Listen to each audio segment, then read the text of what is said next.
It looks like people are, there you go. Good morning for those of you who are channeling in from United States, and good evening for those of you who are joining us from Japan and every other parts of Asia. Welcome to Stimson's webinar on Japan's evolution of Japan's PKO participation. We are letting people in our webinar right now, so we will get started in the next 3 minutes. So if you can hold on a little bit, greatly appreciate it.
Okay, I think there may be a few more people coming in, but since we have a limited time, we're going to get started. Good morning, happy Friday. Welcome to Stimson's webinar. We are delighted to host this book launch for this newly published book titled Japan's Peacekeeping at Crossroads, Assessing Japan's Policy Trajectory. This morning, I'm delighted to have Dr. Hiromi Fujishige, who is the editor of this book. And also, I'm also joined by my colleague at Stimson, Ms. Lisa Sharland, a co-director of Stimson's Protect for Civilian program. Lisa, you can tell us more about what you do in your program. She inherited and still evolving the PKO-based program that she inherited from Dr. Bill Dirch, who is our distinguished fellow right now. And not last, not but least, we are joined by Mr. Tom Yoshizaki, who's a vice president for academic affairs at the National Institute for Defense Studies in Japan. And one of the great things about these webinars is it gives me opportunity to reconnect with my old friends. And Yoshizaki and I, last time we went was the conference in Paris. That was like 3 or 4 years ago, clearly pre-pandemic. So great to have you, Yoshizaki-san. So we're going to first turn to Dr. Fujishige, who will walk us through main takeaway of her recently edited book. And then I would turn to Lisa, who would provide us her perspective, kind of based on her own programming at Stimson as protecting civilians in conflict, but also her time at the permanent representative to the UN from the Australia. And last but not least, I would turn to Yoshizaki-san, who will share with us who discussed these issues in a little bit more broader basis. So without further ado, Dr. Fujishige, floor is yours. I believe you do have some PowerPoint to share, so you can start sharing the screen right now. Okay, thank you very much, Yuki, for a kind introduction to me. And I would like to say, first of all, thank you to your kind hosting this very valuable opportunity for me to introduce our book to the quite many people here in this webinar. And I also would like to thank you to Lisa and Tom to participate in a discussion. So I think the comparison kind of the comparative view with Japan and Australia should be very, very interesting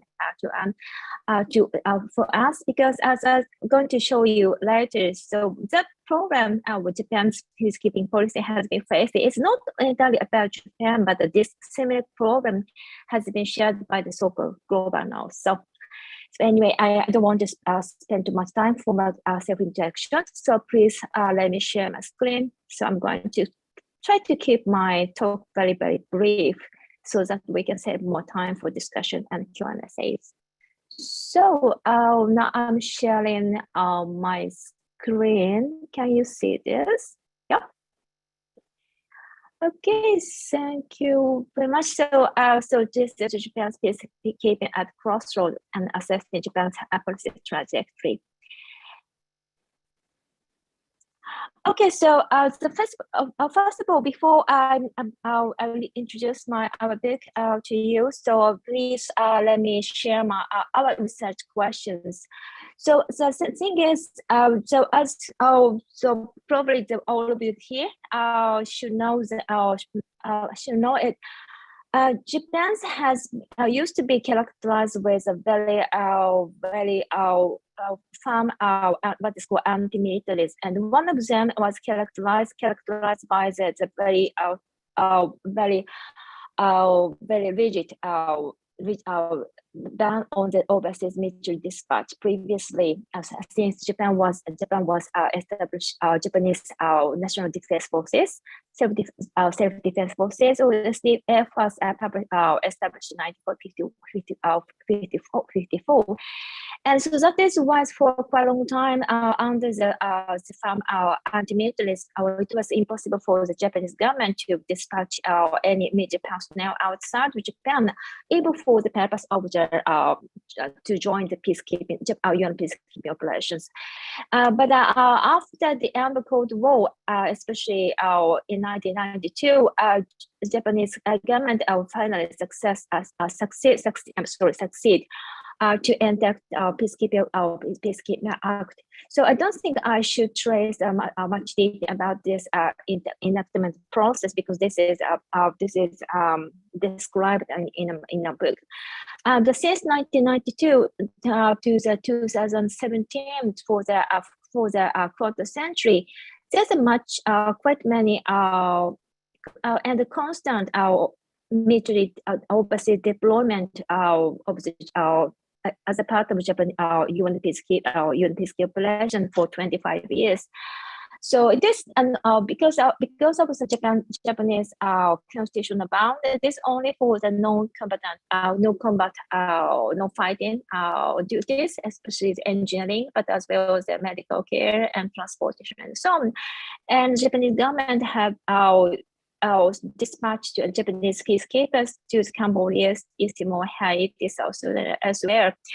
But even though even under the restriction of the non-combat role only, but still the Japanese government continue to dispatch a quite large scale of the military troops to the peacekeeping operation for the 25 years. But in 2017, the Japanese government, or the then Prime Minister Abe Shinzo, withdrew some 300 troops from South Sudan. But since then, there's no large-scale unit deployment since 2017.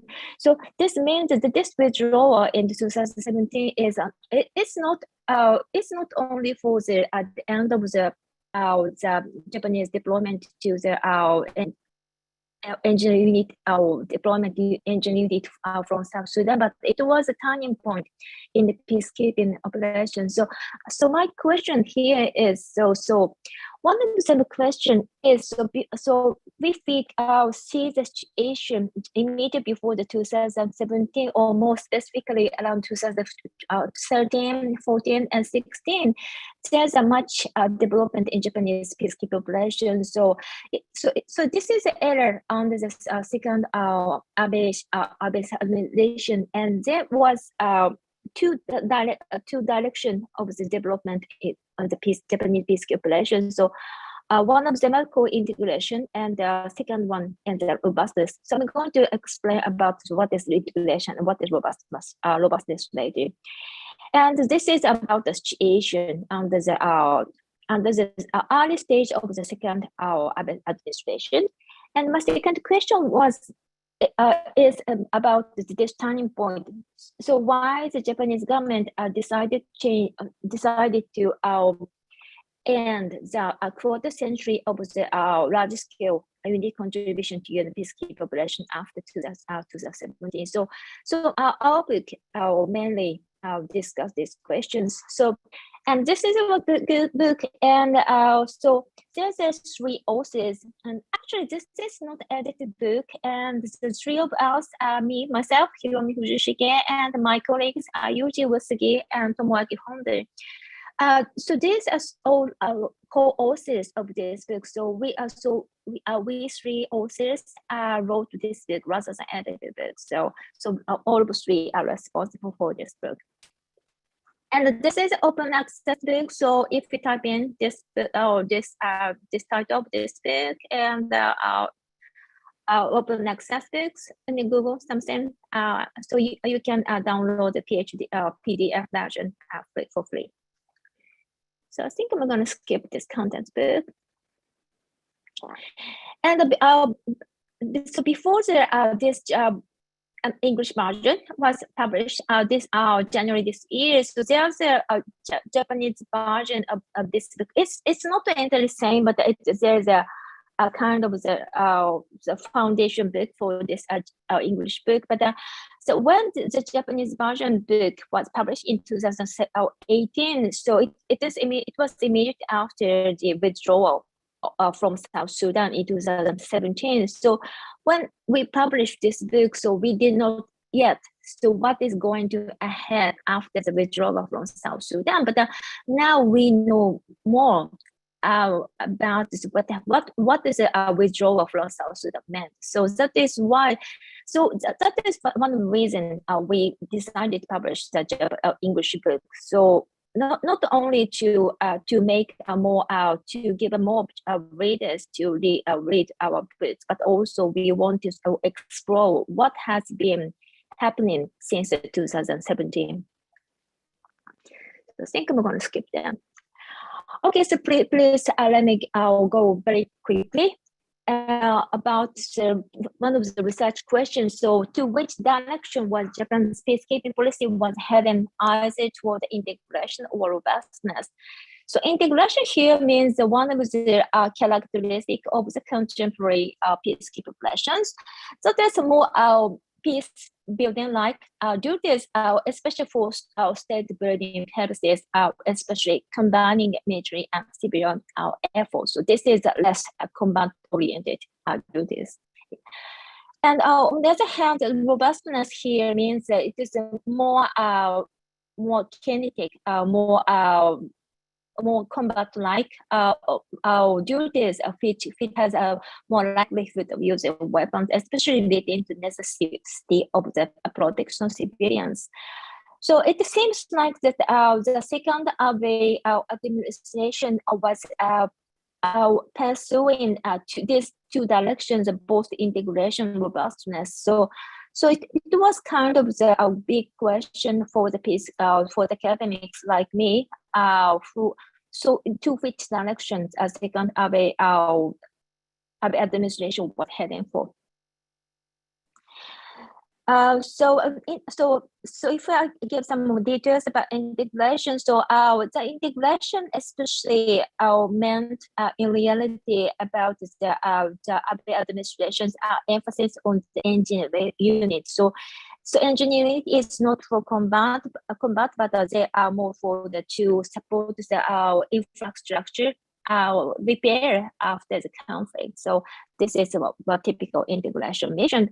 But on the other hand, Abe administration also pursued to the a kind of robustness. It's not exactly robustness, but robust peacekeeping, but it is kind of the robustness, which is typically seen about in the addition of the coming to aid duties in 2015 as a part of the very controversial security-related legislation. So it seems like kind of the contradictory if we compare the integration or robustness, but considering the complex features in the contemporary peacekeeping, so we maybe call it complementary. So how should we assess these pursuing these two directions? This is one question. And in reality, the RV administration try to combine these two integration and partial robustness by assigning the community aid duties on the engineering unit in South Sudan. So, but by the way, this is this picture is only for the exercise. So this was not actually happen. This is for exercise for the military personnel. But anyway, so there's kind of contradiction because engineering unit in South Sudan was there, especially mainly for to support the road repair and the other infrastructure development or redevelopment, but the Japanese government assigned them on this kind of partial robust mission. So, but the outcome was a sudden withdrawal of the engineering unit in 2017. So why is this? So I'm going to have some more details later on. But here, please let me examine very quickly about my research, second research question. So why the Japanese government terminated the quarter-century history of their contribution of the large-scale troops to UN peacekeeping operation in 2017? So some might argue that this was a revival of the Japanese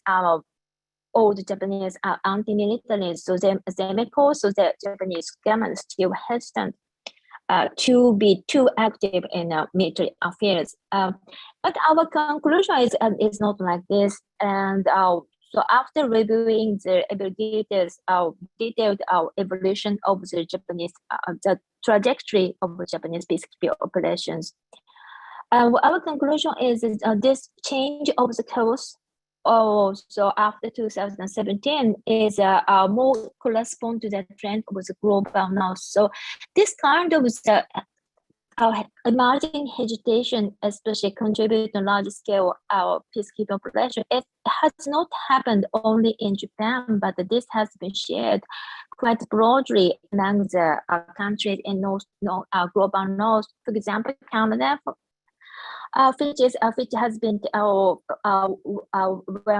widely known as a very peacekeeping-oriented country, but Canada has not contributed many peacekeepers in recently, and the other the countries in global north is quite same. So that is why we argue that this Japanese the change of Japan's course in peacekeeping operations policy should be regarded as a more general trend in the global north rather than Japan's unique phenomenon. So why is this? I don't think so. We have time to spend too much time to explain the detail about this. But roughly speaking, it was accompanied the recent changes of the UN peacekeeping operation itself, right? So it's been becoming too dangerous and too violent in the recent peacekeeping operation, especially with the emergence of the protection civil missions, as well as the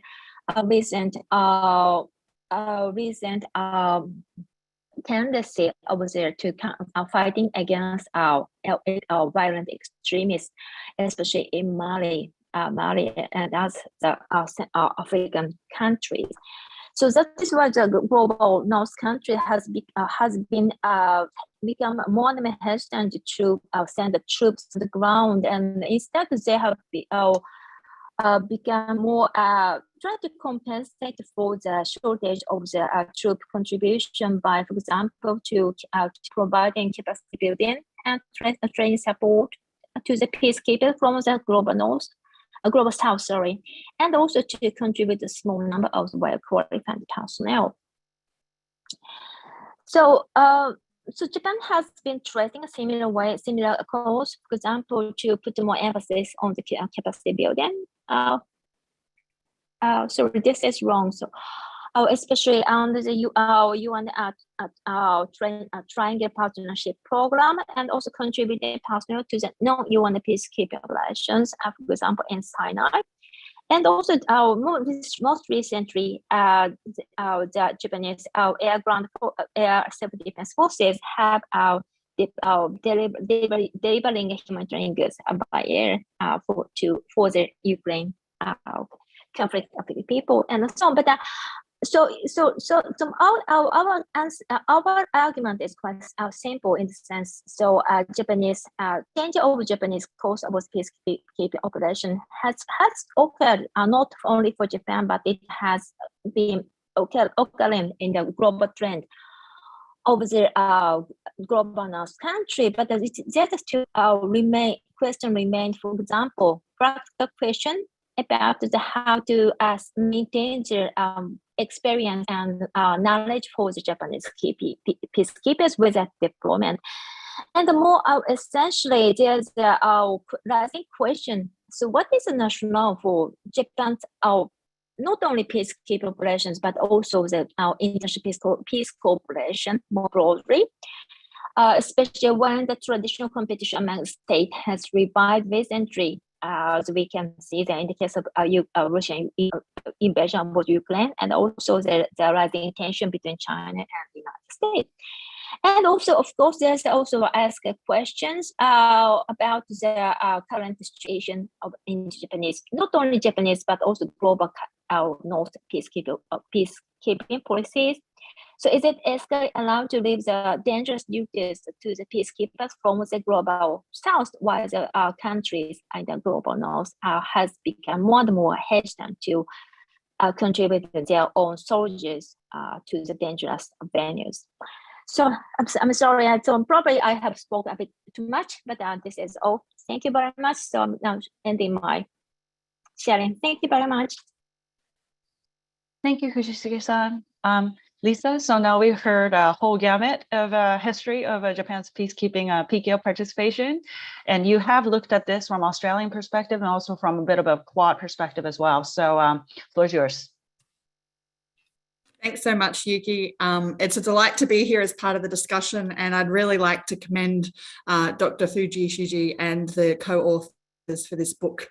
I think it's such an important contribution to our considerations of peacekeeping, to understanding why Japan has contributed to peacekeeping, particularly over that 25-year period when it had a significant footprint in missions. But I think also to understanding some of the different caveats and restrictions that perhaps prevent and prohibit certain member states from undertaking certain activities in peacekeeping missions. So what I'd like to briefly do today is I'd like to pull out a few of the things that I felt were really striking in the book that we're looking at today in terms of Japan's contributions to peacekeeping. And then, as Yuki mentioned there, a few reflections, I guess, from the perspective of having worked in this in government, but also in the research community as well, looking at Australia-Japan cooperation on these issues. I was really struck to start with, I think, by the 2015 reforms that were put in place by Japan that you go through in the book, which I think is really insightful, particularly the reforms that provided for the provision of protection and coming to aid provisions with peacekeeping policy, and how this was an attempt really, I guess, by Japan, given the restrictions on what it could do in peacekeeping under the constitution and legally, to try and bridge that gap between the three principles of peacekeeping, that is the consent of the main parties, impartiality, and particularly the use of force in defence, in self-defence or defence of the mandate, which is really where I think Japan has found a challenge, because what that implies, as missions have increasingly had very robust mandates, had protection of civilians mandates, is a gap between what the Japanese self-defense forces have been able to do as peacekeepers versus what the UN expects of them to do. And I think trying to bridge that gap, it was very interesting the way you went through that in the book. I think the example of UNMISS in South Sudan provides a really striking example of some of those challenges, because the period in which the engineering unit and the Japanese self-defense forces were deployed was very challenging. And as you note in the book, at the outset of the mission, it had a heavy state building mandate. While protection of civilians was part of it, it was heavily focused on state building and working with the host government authorities. And when we saw sort of the civil war break out in December 2013, the mission had to rapidly adapt. And the implication of that was there was a higher expectation in terms of not only the importance of protecting civilians who had fled to UN bases, but also the possibility that the UN peacekeeping mission may have to intervene in situations where government forces were involved in committing some of those abuses. And that, I think, is the real friction point that the Japanese Self-Defense Forces found itself in this mission. One of the examples that really, I think, pointed out some of this potential confusion over rules of engagement was in 2016 when we saw another crisis in a crisis in Juba in July. And at that point in time, you note that the Japanese Self-Defense Forces were not tasked with the ability to defend the camp they were deployed to, despite the fact it was coming under attack. And so I think it's really important that this book highlights some of the challenges that emerged, despite the attempts to try and address some of these gaps, the recommendations by peacekeeping experts of what was required. There were still some gaps that really remained. And this left, I guess, a bit of a legal grey area for Japan's deployment, particularly to that mission. And I guess in some ways contributed to that withdrawal in 2017. And as you rightly point out, this is a challenge not just isolated to the UN mission in South Sudan. This is a challenge facing a number of peacekeeping missions, particularly when it comes to the security situation they're in and their mandates to protect civilians. And what does that mean if some of the actors involved happen to be part of the host authorities or the host government? And I think that remains an ongoing challenge, not just for Japan, but certainly I think for the UN in dealing with some of these circumstances as well. Just quickly on that note, I thought it was really interesting in the book that you also looked at some of the drivers of Japan's contribution to peacekeeping policy. I think for many countries, this idea of being a good international citizen, obviously the interest in a permanent UN Security Council seat, was sort of reflected in that. I also found it quite striking, the discussion of the relationship with the United States and how that perhaps has influenced Japan's decision to deploy to some missions in Haiti and also in South Sudan, given the strategic interest there, and the reflection that perhaps it was a different circumstance to withdraw in 2017, given the change in US administration, whether or not that had an impact on that decision at all and its commitment to the UN. But one point I do want to come back to, I think, is the bilateral and regional relationships you highlight, because I think that's so important to not only Japan's rationale for deploying to peacekeeping, but a number of countries in the region. And so that brings me a bit to, I guess, the Japan-Australia relationship and some reflections from my time engaging in this. So as Yuki mentioned, I spent several years working at the Australian mission to the UN in New York, and of course worked very closely with Japanese counterparts on a number of these issues. And I think really a lot of the strength in Japan's engagement in peacekeeping has not just been through the deployments and what they've been able to contribute on the ground, but also in influencing the policy discussions that we see taking place in New York. Previously, when Japan's been a Security Council member, it was a chair of the UN Security Council Working Group on peacekeeping missions.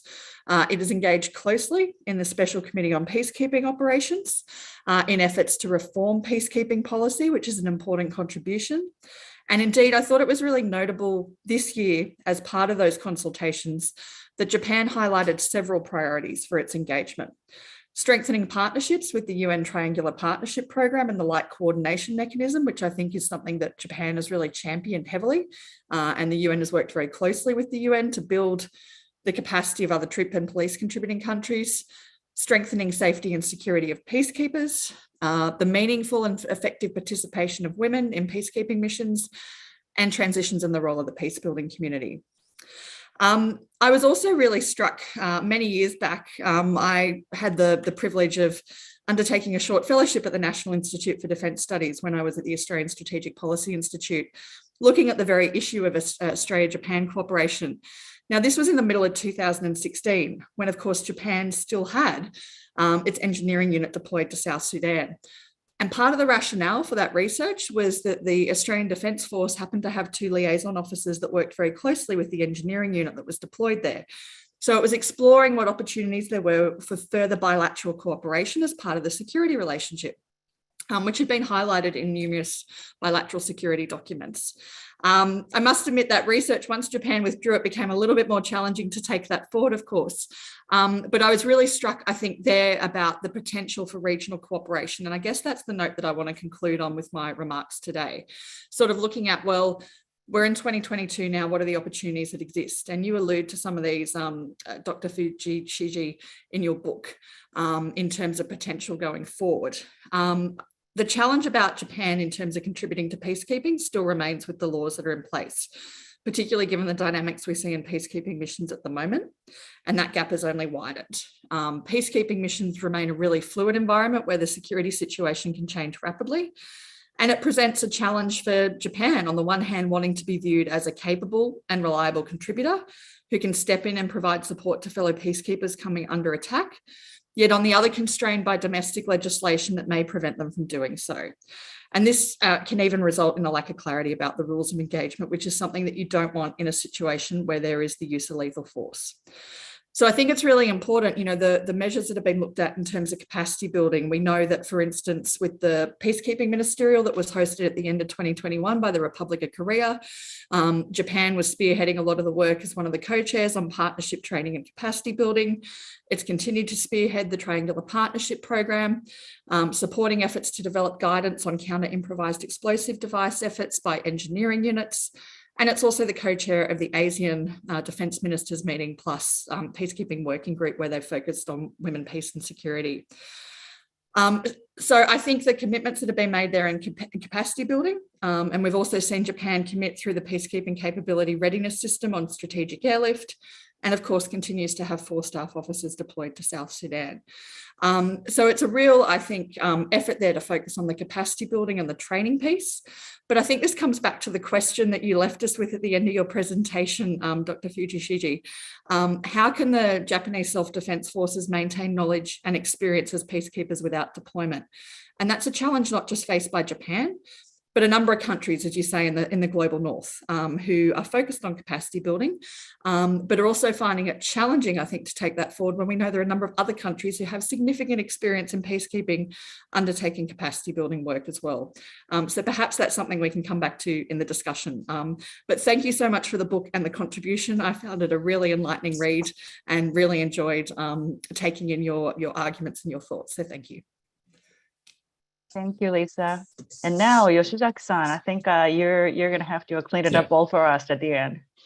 Yeah, thank you. Well, thank you very much for this opportunity. I'm Yoshizaki from the National Institute for Defense Studies, and I'm so happy to make a comment on this book. And to follow up Lisa's comment, let me start with the Japan-Australia cooperations. And the book started with the Cambodian case. And also East Timor and Iraq, the Australia is always with us. And many of in this capacity, the force commander was the Australian. And they set this agenda. And we're so happy to have Australia as a partner and to have a opportunity. And you mentioned about South Sudan, where at the initial stage, we shared the office actually in Hotel New York in Juba. And the 2 of my friends were share the office with your colleagues. And it was a kind of natural partnership, not only in the Indo-Pacific region, but also South Sudan. In that sense, internationalization of our endeavor or global scale is natural one. In that sense, reciprocal access agreement between Canberra and Tokyo is the new start, which will streamline our endeavor. So Quad and many other international minilaterals is in place. So this is very positive. Okay, so let me move beyond this Australian-Japan cooperations, and because today's topic is peace operations and peacekeeping.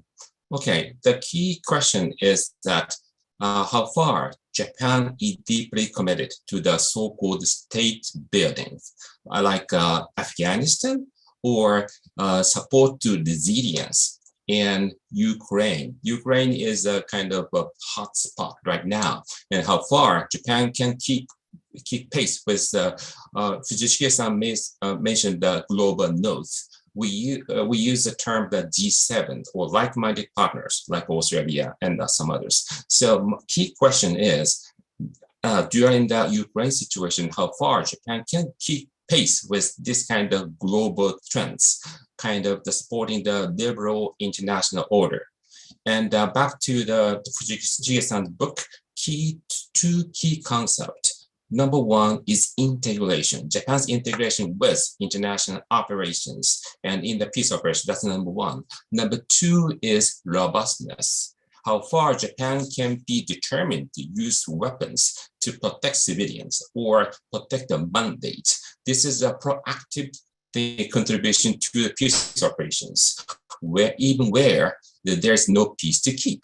So that's the challenge that Mr. Abe and other key players in Tokyo struggle to find a key, So, and also, the current situation has a Ukraine impact on Japan's or Indo-Pacific security environment. And let me limit myself 3 points. Number one issue is Ukraine impact on alliance management, not only in the Euro-Atlantic, but also in the Pacific, where extended deterrence or Article 5 mission is a key, where peace operation is not in sight. That's number one. Number two is that both partnership. Ukraine is not a member of NATO, but partner to the NATO. And we have so many partners in Indo-Pacific region, like ASEAN country, and Taiwan is a partner, not a nation, but the partner, the parties. So how far we can protect and how. And the third one is resilience of these targeted nations, like Ukraine resilience, transportation, infrastructures, state ownership, and networks. So that state resilience is the key. So back to the Fujiki-san's point, the current debate in Tokyo is the capacity building, not the troops deployment itself. So this is a kind of transformations. And another one is that Japan's support to Peacekeeping Training Center, that is a training of trainers or two-tiered approaches. In that sense, deployment was a classical model. So sometimes we joke that the Sustainable Development Goal SDG book, the Fujiki-san's book is published for the title of the SDG, Sustainable Development Goal. But we have to think about Sustainable Deployment Goal, SDG. So how far Japan can maintain the level of deployment. And my answer is it depends. Because in case of South Sudan, in case of the Cambodia, East Timor, well, what matters, what was the icebreaker, what was the stimuli from change is war or conflict. And the newly born administration, how far Japan can provide a support to the newly born country like South Sudan or East Timor. And then, back in the Ukraine situation, are we witnessing a new country? No, it is not the case. So the thing is that the keyword will be resilience, support to resilience of the targeted area like Ukraine or some other conflict area. Then what matter would be the so-called seamless or all Japan support to the targeted the hotspot. Then what matter would be partnership of the like-minded country. This is a key term. Then how we can streamline financial, informational, military, economic network. So the Fujiki-san's book highlighted the importance of the transformations of Japan approach to the peace operation. I think this is a part 2 of our executive. I'll stop here. Thank you. Great. Thank you. Thank you very much to all of you. This has been very insightful, and there already are a few questions that are coming in. So this issue of robustness seems to have triggered a lot of interesting, lot of thinking. And so I'll go to this one first. So there's a question from the audience about does the relationship, how does the current situation, I'm assuming this person is referring to the current Ukrainian situation. Does current situation facilitate reinforcing quote unquote robustness? So I think maybe I will get your thought, maybe Lisa first, and then see if Yoshizaki-san and Fujishige-san has something to add. You know, I'm happy to start, and I think it's a really important question. And I think what Yoshizaki-san mentioned there regarding the regional, what the impact of Ukraine might be on regional security alliances and engagement is a really important one. And I think the first question here perhaps is, what impact will developments that we're seeing in Ukraine and the Indo-Pacific region, for instance, have on domestic discussions within Japan around Japan's contributions and restrictions on its ability to contribute militarily to some of these situations, and whether they be an armed conflict? And will that then have a flow-on effect to contributions to peacekeeping? I will not profess to be the expert on this panel on that, but I think it's a really important question about where does that discussion go domestically? And if that discussion does advance, what impact will that have on Japan's future ability to deploy contingents to UN peacekeeping missions? So I think that's really important. But I also want to take that discussion back to the general robustness question within the context of peacekeeping missions at the moment. Japan, as we've mentioned, is not alone in concerns about the environments that peacekeepers are being deployed to. We do see there is a tendency, for instance, for the UN to, I guess, rely on external partners to provide some of the more robust security, particularly in counterterrorism environments, which really highlights, I think, the security situation of these missions and how they've evolved. That is unlikely to change. And so I think Japan's domestic consideration of some of these issues will have a significant impact on what its future peacekeeping deployments look like. But I think the focus going forward is obviously going to be on that capacity building piece, but also looking at staff officers, and sort of that's been the focus of a number of countries in the global north as well, and how Japan continues to do that, not just in UNMISS, but in other missions as well. But I'll throw to the other panelists, I think, on some of those questions about what some of the global security developments mean for Japan's potential peacekeeping engagement. Okay. Great, Lisa. Yoshizaki-san, you're going to go? Yeah, thank you. Yeah, back in the 2014-15, we had a wide-ranging argument about that. And my understanding is that the so-called defense of mandate was the international standard. And we tried to keep pace with this kind of argument, but we couldn't make it. So defense of the mandate is not within our reach, but we have to have a robust use of weaponry at the tactical level in order to ensure that it is in line with Japanese interests and Japanese guideline. So this is a kind of evolutionary process, not black and white, but it is kind of the gray zone is there, but we have evolved a lot. And also we try to find a way for support to ISAF or the coalition forces or multinational forces, which used to be out of our radar screen. But with the new the legislation of the peace and security, we opened the door. The question is how far we can implement that new decision. Then Fujishige-san and Lisa clearly pointed out that the South Sudan case back in the 2014 and 16, we had two big crises, and the political decision was not very remarkable in that regard. So we are still waiting for the big political kind of the push to do that. But so far, we haven't that, we don't have that one. Okay, I'll stop here. Fujishige-san, do you have anything to add, or can we go to next question? With the time limitation, maybe we can go to the next question, Okay. please. Yes, so the second question, so both Lisa and Tom talked about the capacity building. So there is a question about from the audience. Thanks for this panel. Is there an appetite to extend capacity building into peacekeeping itself, so local governments and people have more ability to settle differences themselves? So I think maybe I would go to Fujishige-san first to see if she has any thoughts on that, and then ask either of you to add on.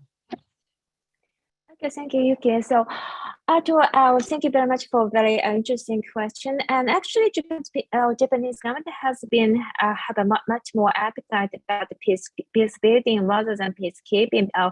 Obviously, due to the constitutional constraint on the use of force abroad, and more broadly about on the restriction of on the use of the military power.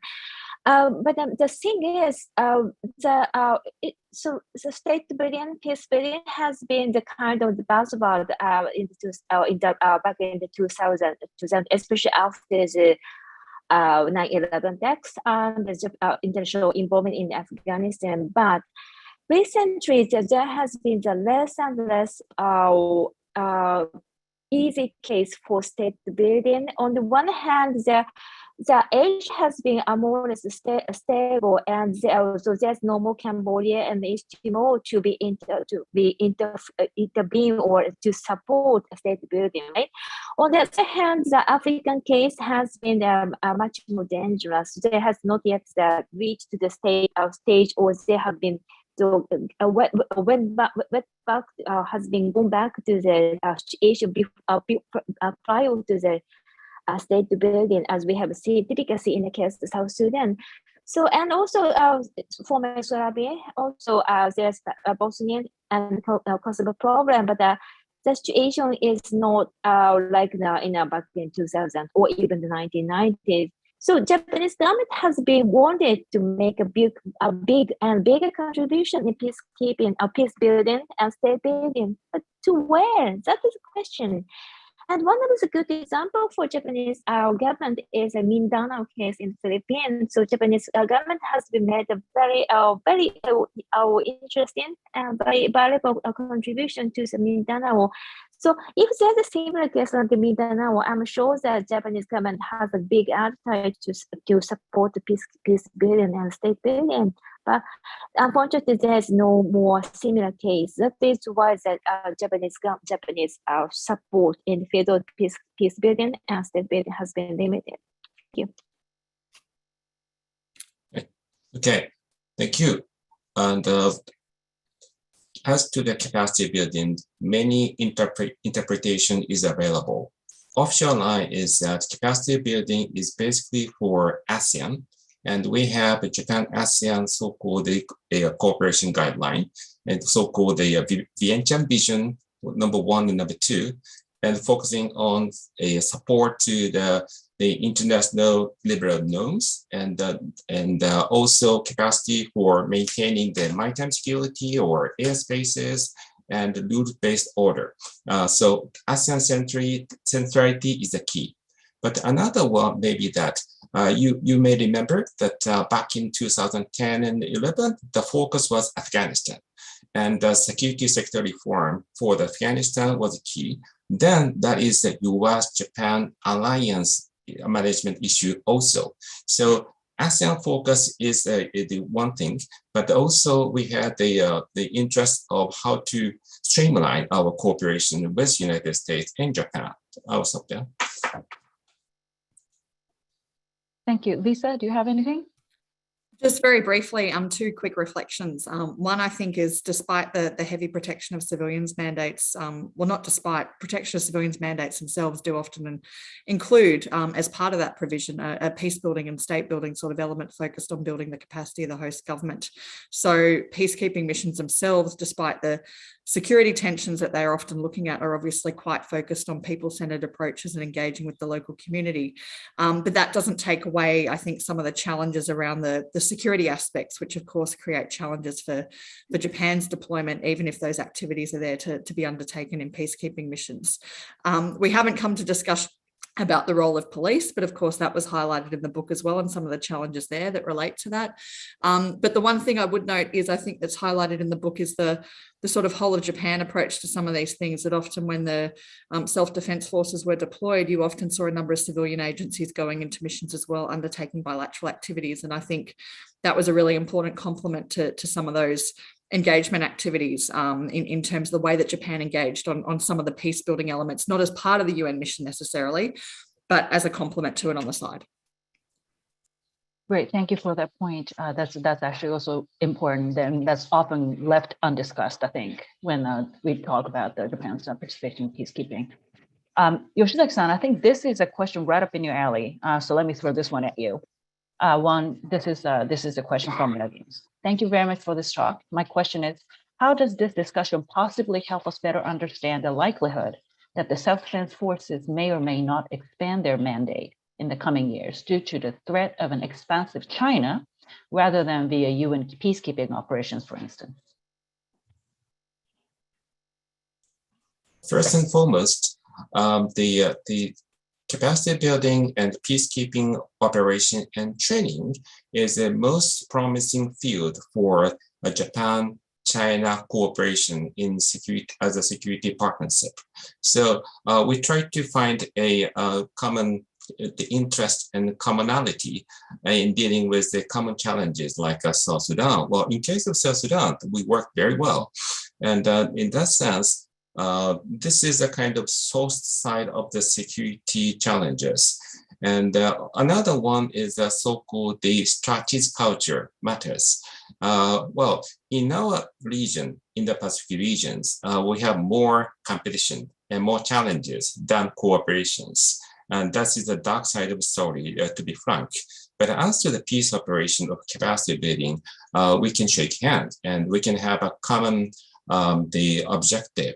So in that sense, I'm a rather optimistic about that regard, and we should keep contact in that very positive one, although we have huge differences as to the maritime security or maritime safety issues. So I'm trying to find out the opportunity to do that in order to have safer security management, the crisis management procedure and system in place.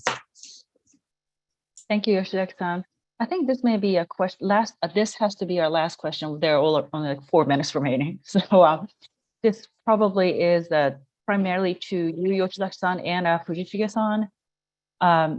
Thanks for the panelists. What are the possibilities of engaging in, I think this is the quote from your remarks, Yoshizaki-san, insecure but somewhat more stable missions, as in Golan Heights or UNFIL? So maybe I should go to Fujishige-san first, yeah. Okay. Thank you, Yuki, and thank you for as a person who raised this question. Okay, actually, that could be one of the possibilities to contribute to more personnel to the classic type of the safer and more stable missions. But the one of the thing is the most of this, so the preference for this safer and more stable mission is not for the only Japan. Actually, almost all the existing posts for this more safer operation has been already fulfilled mostly from the global north countries, especially European country, but also the other country as well. So one thing, challenge for Japan is there's not so many vacancies for this operation. So Japan used to be contributing the personnel to the Golan Heights, but as you surely know, the situation has become changed after the de facto civil situation in Syria there. So that is one setback for Japan. But on the other hand, I do believe that Japan, if the Japanese government are so seriously determined to send more troops, there could be possibilities, right? Because Japanese personnel had a very good reputation. That is why I raised a question about the rationale. What is rationale? So because Japanese government's eyes tend to turn to the more regional and the more traditional state-to-state competition in the China-Pacific region. So that is what I'm concerned about. So there has been the decrease in the interest in the field of the international cooperation. There should be more what we can do. So if the Japanese government decides, so that is why I believe that this kind of discussion is very important to change the trend. Thank you. Thank you. Yoshizaki-san, your thoughts? 2 thoughts. Number one is that our traditional approach, engineering peace, should be updated.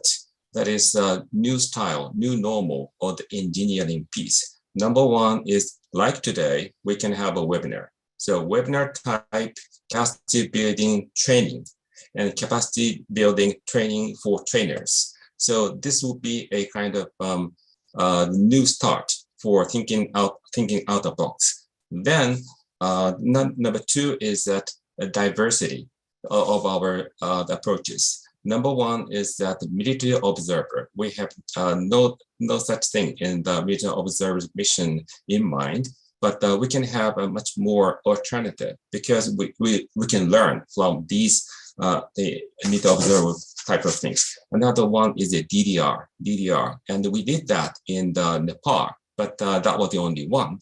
So that means diversifications of our mission and not finding the place, but finding the other function and the alternative other than having an engineering unit in place.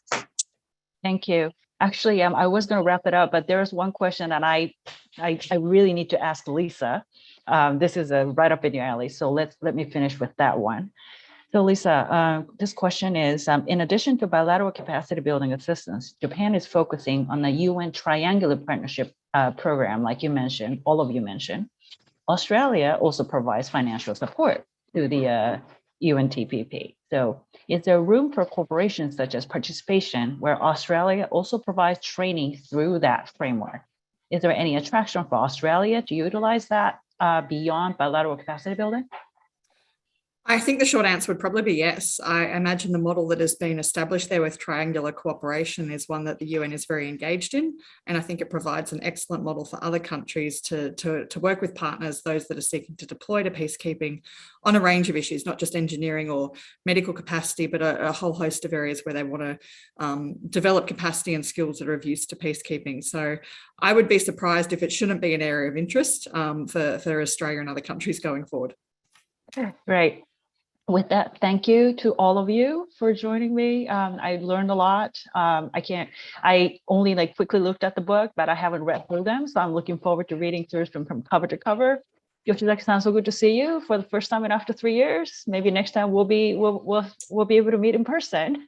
Yeah. And Lisa, thanks for joining us and for such a short notice. Great contribution. Your comments add a lot of depth to the discussion, I think. So this wraps this webinar. So thank you for all of you to joining us from wherever you are in the world, and have a good